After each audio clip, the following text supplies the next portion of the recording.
कहना चाहूँगी कि अगर मुझ जैसी अंडरडॉग, एक अनजान सा चेहरा इतने आगे आ सकती है, तो हिंदुस्तान के हर एक व्यक्ति में ये काबिलियत है कि वो ज़िंदगी में बहुत आगे जा सकते हैं।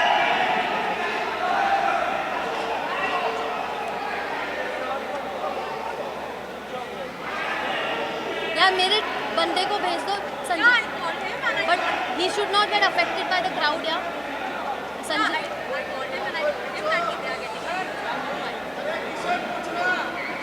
मेरे को टिश्यू देगा ना।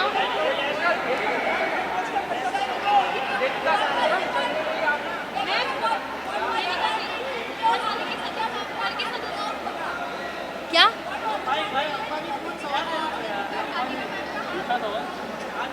पूजा मैम का हाथ? मुझे उस गेम में सही मार्गदर्शन चाहिए था, सही दिशा चाहिए थी, और उनके साथ मैं सोच कर नहीं आई थी कि मैं दोस्त बनाऊंगी और ऐसे दोस्त बनाऊंगी या किसी से मार्गदर्शन दूंगी। मैं यही सोच के आई थी कि मैंने यही सोचा था कि मैं एक लोन वुल्फ हूँ, और पूजा मैम की भी वही साइकोलॉजी थी, तो हम काफ़ी इजीली कनेक्ट कर पाए। और धीरे धीरे मैंने रियलाइज़ किया कि अगर मैं उनके फुटस्टेप्स पर चलूँगी तो मेरे लिए बेहतर होगा, ना ही गेम में बल्कि पूरी ज़िंदगी में।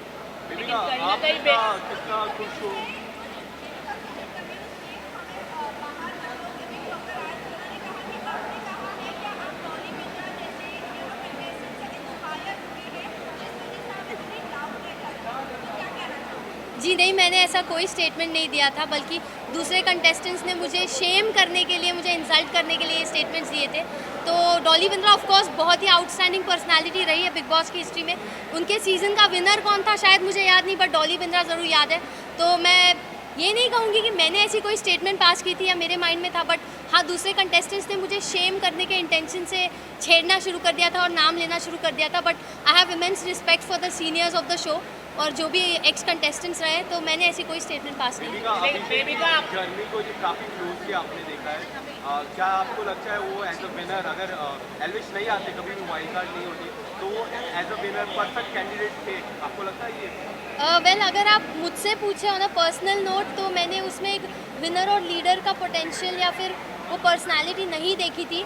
लेकिन अगर एल्विश एंटर नहीं करता, by public support and fan base वो ज़रूर जीतता।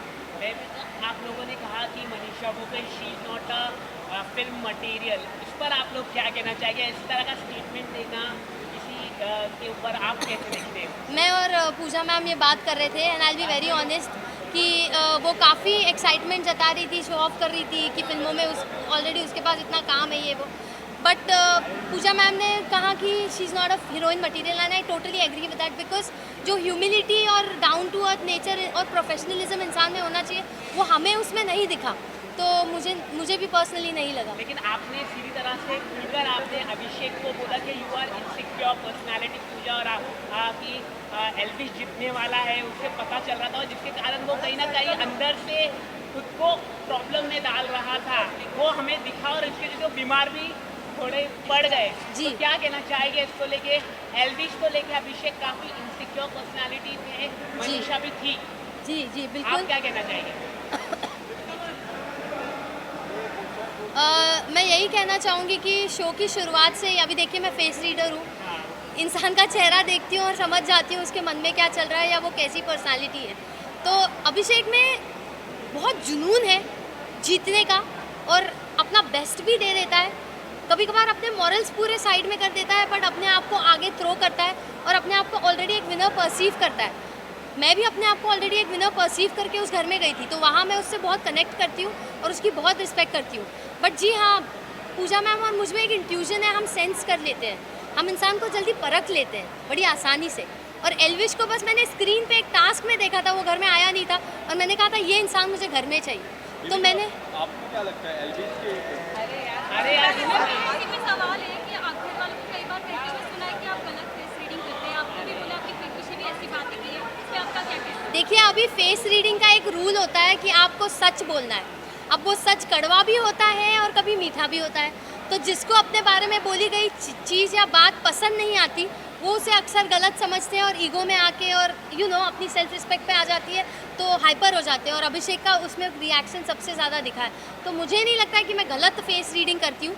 हाँ, एस्टिमेशन मेरे थोड़े इधर उधर हो सकते हैं, वो भी बहुत छोटे मात्रा में, बट गलत तो नहीं कह सकती, क्योंकि इवेंचुअली वक्त के साथ ही आपको पता चलेगा। एल्विश में मैंने हमेशा पोटेंशियल देखा था और मैं हमेशा सोचती थी एल्विश जीतेगा कंपेयर टू अभिषेक, तो वो हुआ है।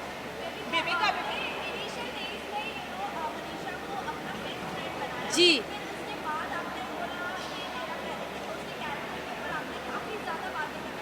जी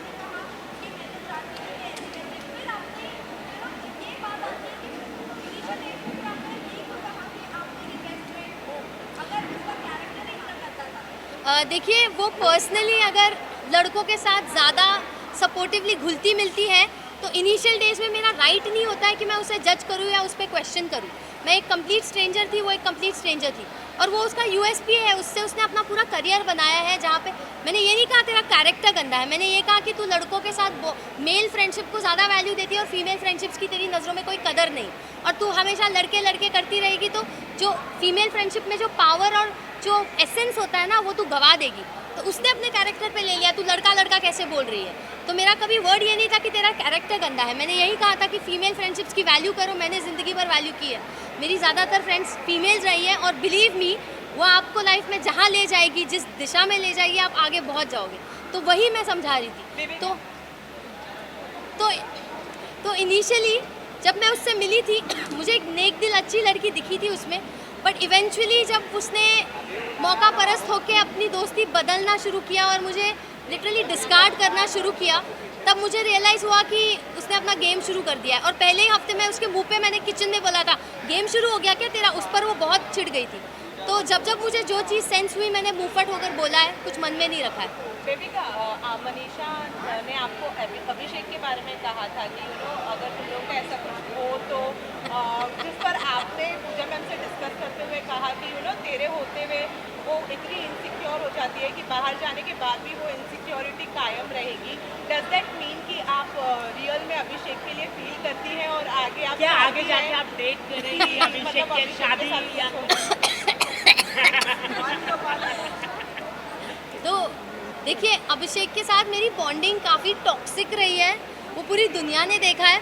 और अभिषेक की जो पर्सनालिटी है ना, वो इतना डोमिनेंट, इतना एग्रेसिव और ओपिनियनेटेड है, और मैं भी डोमिनेंट, एग्रेसिव और ओपिनियनेटेड है, उसमें मुझे बहुत सिमिलैरिटीज़ है। तो दो स्वॉर्ड्स, दो तीर कमान एक साथ रहेंगे तो युद्ध तो होगा, घमासान युद्ध होगा। तो अगर वो उस युद्ध के लिए तैयार होता तो वो मुझे अप्रोच करता, बट ऐसे मर्दों को ना अक्सर वो चुपचाप रहने वाली, थोड़ी मंद बुद्धि सी, थोड़ी शांत स्वभाव की, थोड़ी हाँ में हाँ मिलाने वाली लड़कियां पसंद आती हैं। तो मुझे नहीं लगता मैं किसी को पसंद आऊँगी जो ऐसे मर्द होते हैं। मुझे नहीं लगता मैं अभिषेक को पसंद हूँ, तो उस एंगल में मैंने कभी सोचा नहीं है। मैम, एल्विश ने आपको काफ़ी माफ़ी भी मांगी, लेकिन आप मतलब ठंडी रही, लेकिन आपने माफ़ी नहीं दी। ऐसा क्यों आपने, मतलब आपको वैसे दिखती नहीं यहाँ पर, लेकिन आपने अंदर माफ़ी नहीं दी। और देखिए, और के आने के बाद बहुत शांत हुआ, क्या वजह है? देखिए, एल्विश ने पहली बार में ही मुझे देख के कहा था ये ढीठ है। तो अगर मैंने एल्विश को परखा था, उसने भी मुझे कहीं परखा था कि मैं ढीठ हूँ, तो उसने काफ़ी हद तक माफ़ी मांगी थी। लेकिन प्रॉब्लम ये थी ना, जब मैं किसी का बर्ताव दोहराते हुए देखती हूँ तो मुझे वो गलती नहीं, मुझे वो उनकी आदत या फितरत नज़र आती है। और एल्विश का वही रूप अविनाश के सामने भी बार बार निकल के आ रहा था झगड़ों में। तो वहाँ पे मेरा एक सेंस ऑफ गार्ड ऊपर हो गया और ट्रस्ट इश्यूज बिल्ड हो रहे थे। बट सलमान सर ने जब हमें समझाया, मैं सलमान सर की सुनती थी, मेरे डैड की और पूजा मैम की, तो सर ने बहुत ही अहम बात बोली कि बेबिका को इतनी गलतियों के लिए सबने माफ़ किया, बट उसकी अकड़ देखो, वो किसी को माफ़ नहीं करती। वो बात मुझे दिल पे हिट हो गई और मैंने रियलाइज़ किया, हाँ, इस घर में मैंने क्या कुछ किया है, किसी का दिल तोड़ा है, किसी को मुँहफट होके बहुत कुछ बोला है, मेरी ज़बान को कैची माना जाता था घर में। तो सच में लोगों ने मुझे माफ़ किया, बट मैं जब किसी को माफ़ करने पे उतर रही हूँ तो मुझ में क्यों इतना ढीठपन आ रहा है। तो सर ने बहुत ऑन पॉइंट बात बोली और वो सीधा मुझे दिल पर रियलाइज़ हुई। तो तब जाके मैंने सोचा कि नहीं यार, अब मुझे इतना मीन और इतना ढीठ नहीं बनना चाहिए। और आपने सलमान सर के साथ हर हफ्ते आप रहे, हाँ। तो सलमान सर की फेस रीडिंग करके उनकी शादी कब होगी ये बता दीजिए आप। आप बता दीजिए अभी। देखिए, सलमान सर को ना एक गृहिणी की ज़रूरत है, तो उन्हें जिस दिन वो गृहिणी, वो नेक दिल औरत मिल जाएगी जो उनके माँ के दिल में जगह बना पाएगी उस दिन वो ज़रूर शादी करेंगे, लेकिन वो इस इच्छा को अंदर रखते हैं, जाहिर नहीं करते।